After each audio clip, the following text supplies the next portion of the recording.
Most people will never be financially free, not because they are lazy, not because they are incapable, but because the system they live inside was never designed to produce millions of financially independent people.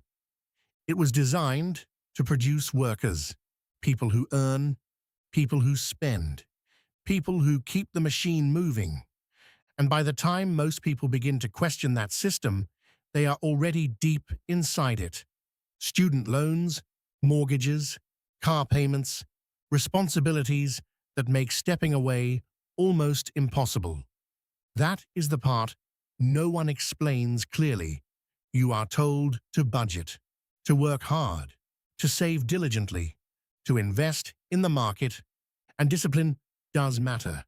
But discipline alone has never been enough to create real financial freedom. If it were, the hardest working people in society would also be the wealthiest. Teachers, nurses, factory workers, millions of people who worked carefully, saved responsibly, and still retired with very little security. So the real question is not whether people work hard. The question is how the system itself is structured. Because financial freedom is not simply about money. It is about control. Control over time, control over decisions, the ability to say no, no to a boss, no to a crisis, no to a life that feels permanently fragile. And that kind of freedom has always been rare. To understand why, we need to look at history. For most of human civilization, wealth was tied to land. Land produced food. Food created power. In medieval Europe, the vast majority of people worked land that they did not own. They were called serfs. They farmed, harvested, and produced wealth for landlords above them. They survived, but they rarely escaped the system that contained them. Then came the Industrial Revolution. Factories replaced fields, but the underlying dynamic did not disappear. It simply changed form. Instead of being tied to land, people were tied to wages, work long hours, earn just enough to live, return tomorrow, and do it again. The 20th century introduced something new, the middle class. For a while, wages grew quickly enough that many families could buy homes, raise children, and build modest savings. But even during that era, complete financial freedom was uncommon. Most people still depended entirely on their next paycheck. And then the modern era arrived. Technology exploded. Productivity surged. But wages for many people stopped rising at the same pace. Meanwhile, the cost of living moved in the opposite direction. Housing became more expensive. Education became more expensive. Healthcare became more expensive. Debt slowly became the bridge between income and survival. Student loans, credit cards, mortgages, car payments, entire lifestyles financed through borrowing. And that raises an uncomfortable question. Who benefits when most people are constantly paying something back?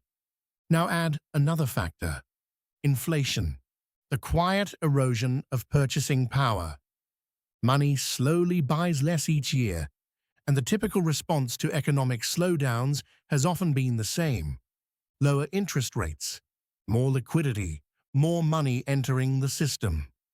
This tends to push asset prices upward. Stocks rise, real estate rises, financial assets become more valuable, and those who already own these assets benefit the most. This pattern is not accidental. It is how modern financial systems tend to operate. And perhaps the most powerful feature of the system is psychological. It trains individuals to blame themselves. If you cannot afford a house, you did not save enough. If you live paycheck to paycheck, you should budget better. If you struggle financially, you should work harder. Personal responsibility matters, but it does not explain the entire structure, because financial freedom is not only about income, It is about leverage. Most people trade time for money. They work hours and receive wages. But wealth tends to grow fastest in the opposite direction, when assets generate income. Businesses producing profits, investments producing returns, ownership producing leverage. This shift from labor to leverage is where financial independence begins, but it is rarely explained clearly in traditional education. Instead, most people follow a familiar path: get a job, take out loans, buy things on credit, chase promotions, work toward retirement. For some, this works reasonably well. For many others, it produces a lifetime of dependency on income. And when income stops, the system becomes fragile. Meanwhile, those who achieve significant wealth tend to operate differently. They prioritize ownership. They think in decades rather than pay periods. They focus on compounding. They understand legal structures, taxes, and the long-term effects of inflation. This does not mean the system is completely closed, but it does mean the rules are unevenly understood, and that difference in understanding can shape entire lives. Which brings us to the uncomfortable truth. Financial freedom is not simply given. It has to be constructed slowly, deliberately, often quietly. It begins with awareness: where your money goes, what liabilities control your decisions, and how dependent your life is on constant income. Then it moves toward building resilience, reducing fragility, increasing flexibility, owning assets that produce value over time. History shows that long-lasting wealth rarely comes from chasing quick gains. It comes from ownership: land, businesses, intellectual property, systems that continue producing even when the owner is not actively working. At the same time, wealth also requires a shift in mindset. The average person reacts to financial events. The financially secure person plans around them. They build buffers. They think long-term. They understand that markets rise and fall. But ownership can outlast those cycles.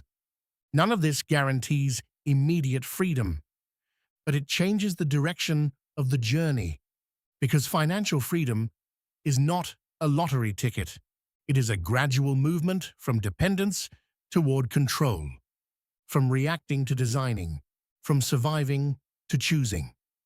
And while the system may not be designed to produce millions of financially independent people, it does not make the outcome impossible. It simply makes understanding the system essential. Because once you understand how the game is played, you can begin to change how you play it. And that is where real freedom begins. If this gave you a new perspective, hit subscribe. History has the answers. I will show you where to look.